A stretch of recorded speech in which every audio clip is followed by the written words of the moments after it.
તમારા અભ્યાસક્રમમાં કર્ણભાર છે. કર્ણભારના હજુ 3-4 મુદ્દા કરાવવાના મારે બાકી છે. પણ કર્ણભારના ટૂંકા પ્રશ્નો કેવા હોઈ શકે?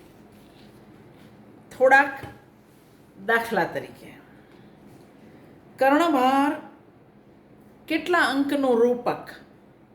તો 1 અંકનું રૂપક છે. કર્ણ કોનો શિષ્ય હતો? તો પરશુરામનો શિષ્ય હતો. કર્ણનો રથ ચલાવનાર સારથીનું નામ શું હતું? તો શલ્ય. શલ્ય કોણ હતો? તો મદ્ર દેશનો રાજા, માદ્રીનો ભાઈ, નકુલ સહદેવનો સગ્ગો મામો. મૂળ મહાભારતમાં શલ્ય કર્ણને ઉશ્કેરે છે, કડવા વચનો કહે છે. કર્ણ હતોત્સાહ થઈ જાય એની શક્ય એટલી બધી જ કોશિશ કરે છે, પણ ભાસનો શલ્ય એવો નથી. ભાસના શલ્યને તો કર્ણ માટે સહાનુભૂતિ છે. એ તો ઇન્દ્ર જ્યારે કવચ કુંડલ લેવા આવે ત્યારે પણ એ ના પાડે છે, ન દાનતવ્યમ, ન આપતો, ન દાન કરતો, એવું 3 વાર કહે છે. એટલે ભાસનો કર્ણ ભાસનો શલ્ય એ મહાભારતના શલ્ય કરતાં બિલકુલ જુદો છે. તો કર્ણનો રથ શલ્ય ચલાવતો હતો. શલ્ય કયા દેશનો? જો હું શક્ય એટલી બધી જ વાત કરું છું. શલ્ય કયા દેશનો રાજા હતો? તો મદ્ર દેશનો રાજા હતો. દુર્યોધન કર્ણને કયા દેશનો રાજા બનાવે? તો અંગ નરેશ કહેવાય છે કર્ણ, એટલે અંગ દેશનો રાજા બનાવે. શલ્ય કોને દાન આપતા અટકાવે? કર્ણને. તો ઇન્દ્રને દાન આપતા અટકાવે. કર્ણના પાલક માતા પિતાના નામ શું? તો અધિરથ અને રાધા એની માનું નામ છે. કર્ણભારના મંગળ શ્લોકમાં સૂત્રધાર કોની સ્તુતિ કરે છે? તો શ્રીધર એટલે કે વિષ્ણુની સ્તુતિ કરે છે. કર્ણને સંદેશો આપવા માટે દુર્યોધનનો નોકર જાય છે. કોનો નોકર જાય છે? તો દુર્યોધનનો નોકર જાય છે. આવો સવાલ આપણને પૂછી શકે. ધનંજય કોને કહેવામાં આવે છે? તો અર્જુનના જે જુદા જુદા નામ છે, કિરીટી, ધનંજય, તો ધનંજય એટલે અર્જુન. જામદગ્ન એ પરશુરામના પિતા છે. જામદગ્ને પરશુરામને પણ કહે છે. કર્ણ પહેલા કુંતીથી ઉત્પન્ન થયો હતો, એટલે કે કુંતીનો દીકરો હતો, સૂર્યપુત્ર હતો. પણ કુંતીએ પરણ્યા પહેલા કર્ણને જન્મ આપ્યો, એટલે એનો ત્યાગ કર્યો હતો અને અધિરથ અને રાધા એને ઉછેરે છે. પરશુરામ કોને વિદ્યા નહોતા આપતા? તો ક્ષત્રિયોને કદી વિદ્યા નહોતા આપતા. કર્ણના સાથળને કયો કીડો કોતરતો હતો? તો વજ્રમુખ નામનો કીડો બેઉ સાથળ કોતરે. એટલે આ વજ્રમુખ, જેનું મોઢું એના પેલા જ એટલા બધા મજબૂત છે કે લોહીની ધાર છેક પરશુરામને પહોંચે, તો વજ્રમુખ નામનો કીડો એ કર્ણના સાથળને કોતરે છે. કોના શાપથી કર્ણના શસ્ત્રો નિષ્ફળ ગયા? તો પરશુરામના શાપથી. શા માટે? તો કર્ણએ હું ક્ષત્રિય નથી, બ્રાહ્મણ છું એવું કહીને વિદ્યા લેવાનું નક્કી કર્યું હતું. કારણ કે પરશુરામ ક્ષત્રિયને વિદ્યા આપતા નહોતા. અને મજાની વાત તો એ છે કે પેલો વજ્રમુખ નામનો કીડો કરડે અને બેઉ સાથળ કોતરાઈ જાય ને લોહીની ધાર થાય, તો પરશુરામને સમજાઈ જાય કે બ્રાહ્મણ કોઈ દિવસ આટલું બધું સહન કરી શકે નહીં. હો ન હો તું ક્ષત્રિય જ છે.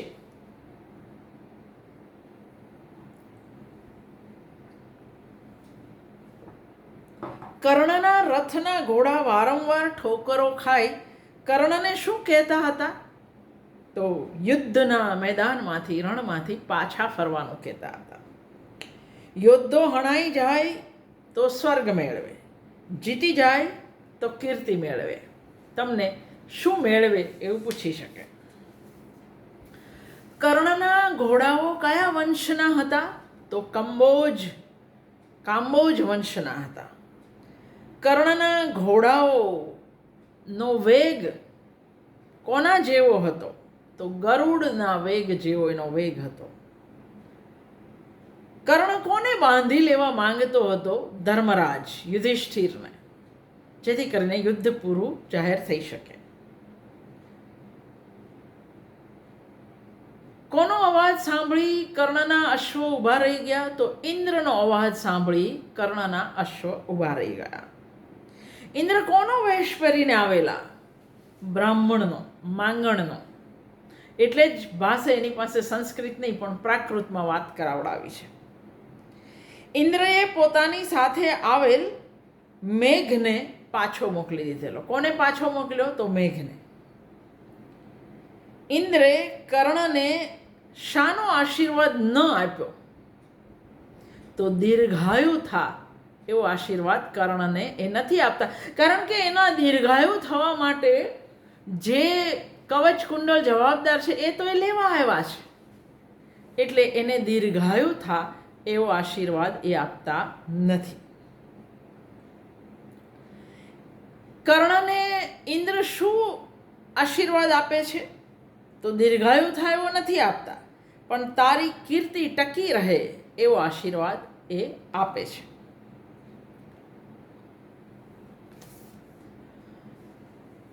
કર્ણે બ્રાહ્મણને સૌ પહેલા શું દાનમાં આપવાનું કહ્યું?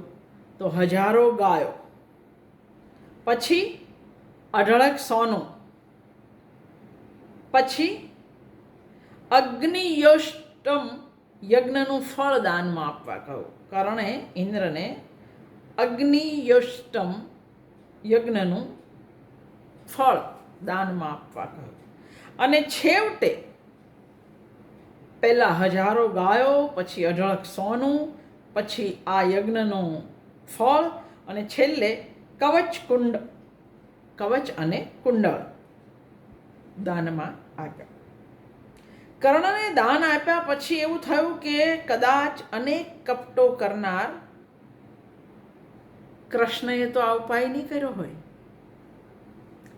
અર્જુન ઇન્દ્રપુત્ર છે એટલે અર્જુનને બચાવવા માટે ઇન્દ્રનો જ આ આખો દાખલો છે. પણ કર્ણને કૃષ્ણ પર શંકા જાય છે. કર્ણને દાન આપતા કોણ અટકાવે છે? તો એનો સારથી શલ્ય અટકાવે છે.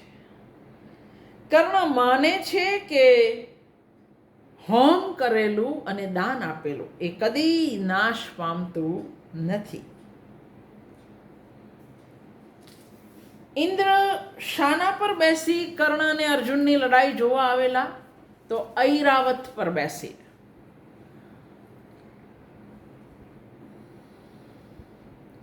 ઇન્દ્રનું એક નામ પાક શાસન પણ છે. દેવદૂતે ઇન્દ્રે મોકલેલી કઈ શક્તિ કર્ણને આપી? એનું નામ શું હતું? વિમલા નામની શક્તિ. કર્ણે દાન સ્વીકારવાની ના પાડી તો દેવદૂતે કહ્યું કે બ્રાહ્મણનું વચન છે, તમારે લેવું પડે, અને એટલે કર્ણ એનો સ્વીકાર કરે છે. ફાલ્ગુન એટલે તો અર્જુન, કિરીટી એટલે અર્જુન, ફાલ્ગુન એટલે અર્જુન, પાર્થ એટલે અર્જુન. કર્ણ શલ્યને 3 વાર કહે છે કે એ જ્યાં હોય ત્યાં મારો રથ લઈ લે. કોણ? તો અર્જુન જ્યાં હોય ત્યાં મારો રથ લઈ લે, એવું કર્ણ શલ્યને 3 વાર કહે છે. કવચ અને કુંડળ લઈ લીધા પછી ઇન્દ્રને પસ્તાવો થયો છે, અને એટલે જ એ પેલી શક્તિ દેવદૂત દ્વારા વિમલા શક્તિ મોકલે છે. વિમલા નામની શક્તિ દ્વારા પાંડવોમાંથી કોઈ એક પુરુષનો વધ થશે એવું વચન ઇન્દ્રએ આપેલું. પણ કમનસીબે એ ઘટોત્કચ પરવાપરવી પડી એટલે પાંડવો બચી ગયા. કર્ણ કોનું વચન નહોતો ઉથાપતો? તો કર્ણ ક્યારેય બ્રાહ્મણોનું વચન નહોતો ઉથાપતો. કર્ણનું કવચ દેવ અને દાનવ વડે અભેદ હતું. કોઈ એને કવચ સાથે મારી શકે એમ નહોતું. કર્ણભાર કયા પ્રકારનું રૂપક છે, કયા પ્રકારનું નાટક છે? તમને મેં પ્રકારોનો આખો એક વિડીયો બનાવેલો છે. તો ઉત્સૃષ્ટિકાંક, ઉત્સૃષ્ટિકાંક. હવે ઉત્સૃષ્ટિકાંક એટલે શું એનો પણ એક વિડીયો, બધી જ ટર્મિનોલોજી, સંસ્કૃત નાટકોની પરિભાષા, એવો એક વિડીયો છે. તમે ઉત્સૃષ્ટિકાંક એટલે શું એ તમે એમાં સાંભળી શકશો. કર્ણને જાણ થાય છે કે પાંડવો એના ભાઈઓ છે. કર્ણે પરશુરામ પાસે વિદ્યા મેળવવા માટે બ્રાહ્મણનો વેશ ધારણ કર્યો હતો. એટલે આપણને એ આવડવું જોઈએ કે એણે કોનો વેશ ધારણ કરેલો. મહાકવિ ભાસે કેટલા નાટક લખ્યા છે? તો 13 નાટક આપણને મળે છે. ભાસના મહાભારત આધારિત કેટલા રૂપક? તો 6. લોકકથા પર આધારિત કેટલા? તો 2. હરિવંશ પુરાણ પર આધારિત ભાસના રૂપકનું નામ શું? તો બાલચરિત. રામાયણ પર આધારિત ભાસના રૂપકોની સંખ્યા કેટલી? તો 2. કયા વિદ્વાને ભાસના રૂપકો 1909માં પ્રકાશિત કર્યા? તો ટી ગણપતિ શાસ્ત્રી નામના વિદ્વાને 1909માં ભાસના રૂપક 13 પ્રકાશિત કર્યા. મહાકવિ ભાસ રૂપકની શરૂઆતમાં કયો શ્લોક લખતા? તો નાંદી. પ્રથિત યશસ બિરુદ કયા નાટ્યકાર માટે પ્રયોજાય છે? તો ભાસ માટે. ભાસચરિત રૂપકોની નાંદીમાં મોટા ભાગે કયા દેવની સ્તુતિ છે? તો વિષ્ણુની. ભાસ કયા પાત્રોનું ઉર્ધ્વીકરણ કરે છે? તો દુર્યોધન ઉરુભંગની અંદર સુયોધન છે. ભાસનો દુર્યોધન બિલકુલ વિલન લાગતો નથી. તો ઉરુભંગની અંદર ભાસ દુર્યોધનના પાત્રનું ઉદાત્તીકરણ, ઉર્ધ્વીકરણ કરે છે. કયા રૂપકમાં હિડિંબાને જાતિથી જ રાક્ષસી બતાવી છે? આચારથી નહીં. તો મધ્યમ વ્યાયોગમાં. કયા રૂપકમાં દુર્યોધનને સુયોધન બતાવ્યો છે? ઉરુભંગમાં. કૈકેયીના પાત્રનું ઉદાત્તીકરણ કયા રૂપકમાં થયું છે? તો પ્રતિમા નાટકમાં. એક વસ્તુ યાદ રાખજો, મેં ભાસની તમામ કૃતિઓ વિશે પણ એક વિડીયો બનાવ્યો. ભાસ તમારા અભ્યાસક્રમમાં છે, કર્ણભાર તમારા અભ્યાસક્રમમાં છે, એટલે ભાસની તમામ કૃતિઓ વિશે આપણને ટૂંકમાં ખબર હોવી જોઈએ. કાવ્યેષુ નાટકમ રમ્યમ. કોણ ભાસને કવિતા કામિનીના હાસ તરીકે વર્ણવે છે? તો જયદેવ. જ્વલન મિત્ર એવું બિરુદ કોના માટે પ્રયોજાયું છે? તો ભાસ માટે. પ્રથિત યશસ એ બિરુદ પણ અને જ્વલન મિત્ર એ બિરુદ પણ ભાસ માટે. રૂપકના કુલ 10 પ્રકાર છે. ભાસ કેટલા પ્રકારના રૂપક પ્રયોજે છે, રચે છે? તો 7 પ્રકારના. પંચરાત્રનું કથાવસ્તુ શામાંથી લેવાયું છે? તો મહાભારતમાંથી.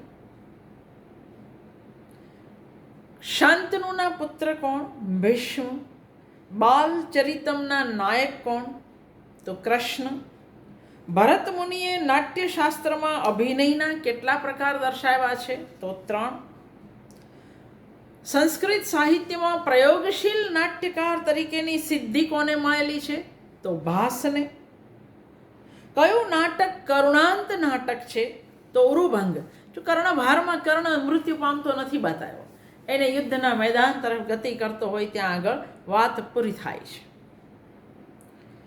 સ્વપ્નવાસવ દત્ત નાટક શાના પર આધારિત છે? તો લોકકથા પર. ભાસ રૂપકોમાં પ્રસ્તાવનાના બદલે એક શબ્દ બીજો વાપરે છે, કયો? તો સ્થાપના.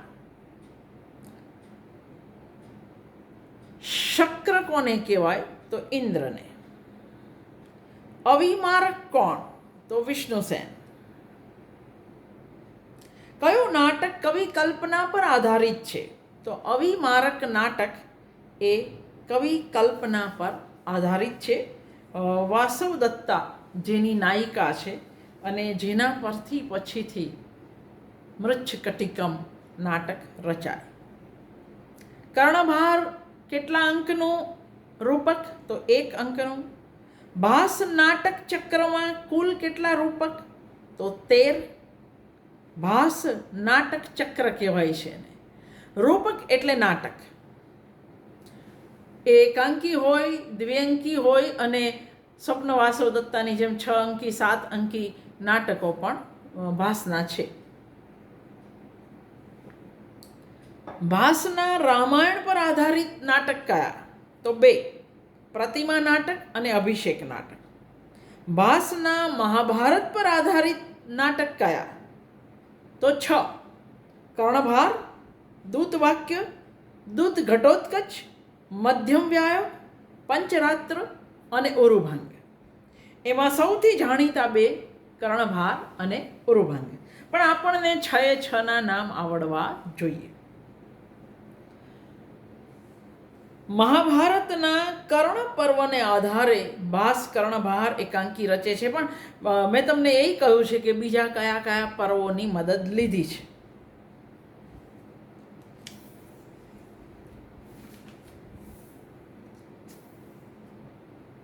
કર્ણભારનો મંગળ શ્લોક કોણ ગાય છે? તો સૂત્રધાર કર્ણભારનો મંગળ શ્લોક ગાય છે. કર્ણભારના માંગલિક શ્લોકમાં કોની સ્તુતિ કરે છે ભાસ? ભગવાન વિષ્ણુના નૃસિંહ સ્વરૂપની સ્તુતિ કરે છે. વજ્રમુખ કીડાનું નામ. પરશુરામે કેમ શાપ આપ્યો? કર્ણ જન્મે ક્ષત્રિય હોવા છતાં ઓળખ છુપાવી બ્રાહ્મણ વેશે કપટથી વિદ્યા શીખ્યો, એટલે પરશુરામે એને અણીના સમયે જ્યારે તને જરૂર હશે ત્યારે તારા શસ્ત્રો નકામા થઈ જશે એવો શાપ આપ્યો.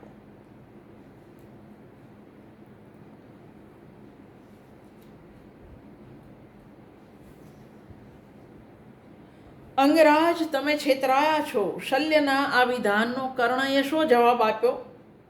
કર્ણ કહે છે, સ્વર્ગના અધિપતિ ઇન્દ્રને એની પાસે માંગવા આવવું પડ્યું તો છેતરાયા તો ઇન્દ્ર, હું નહીં.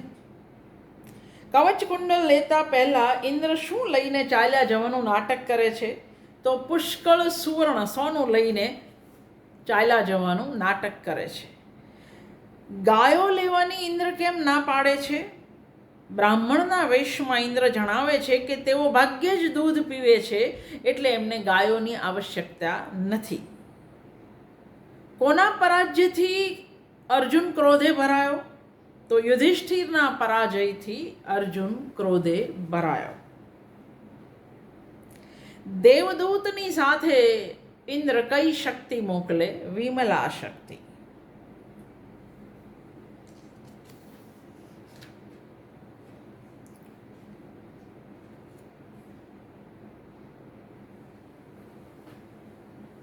મધ્યમ વ્યાયોગમાં ભાસ હિડિંબાને માત્ર જાતિથી રાક્ષસી બતાવે છે, આચરણથી નહીં.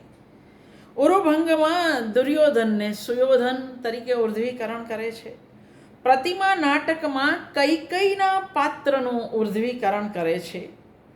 તો કવિતા કામિનીના હાસ એ કયા કવિ? ભાસ. કોણે એમને આ બિરુદ આપ્યું? જયદેવ. જ્વલન મિત્ર તો ભાસ.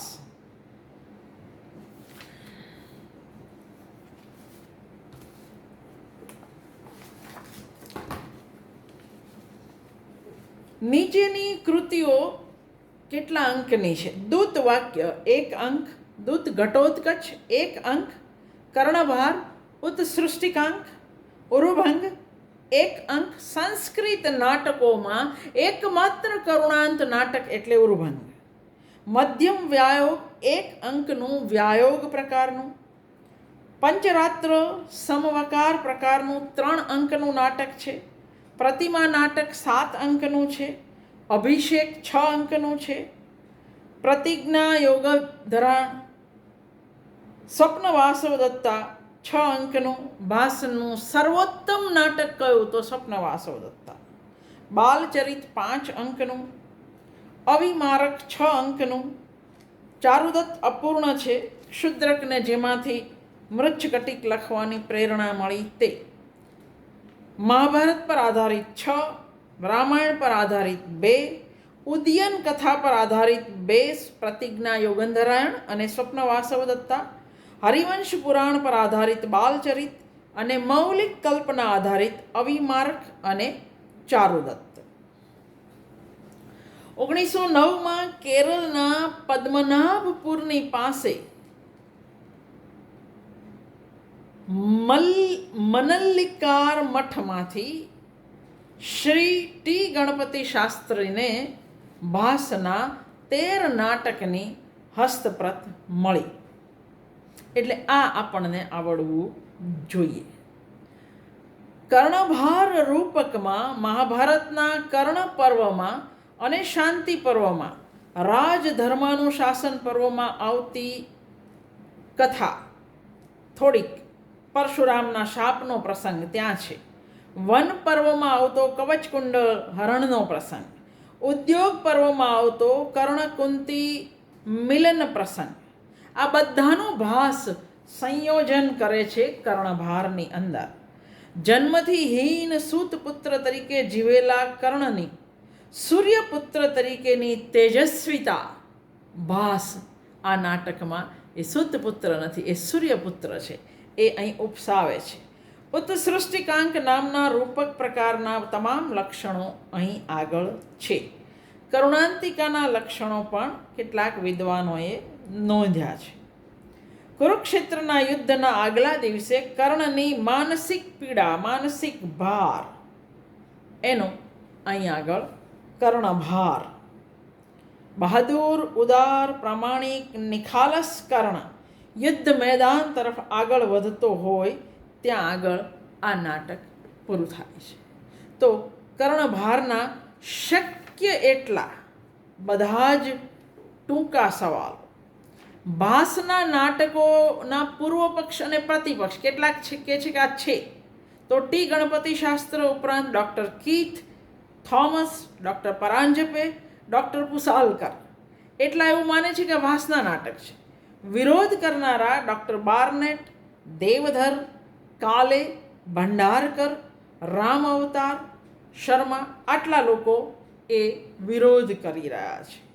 કર્ણભારના પાત્રો સૂત્રધાર, ભટ્ટ, સૈનિક, કર્ણ, શલ્યરાજ, શક્ર એટલે કે બ્રાહ્મણના વેશમાં આવેલો ઇન્દ્ર અને દેવદૂત આટલા એની અંદર પાત્રો છે.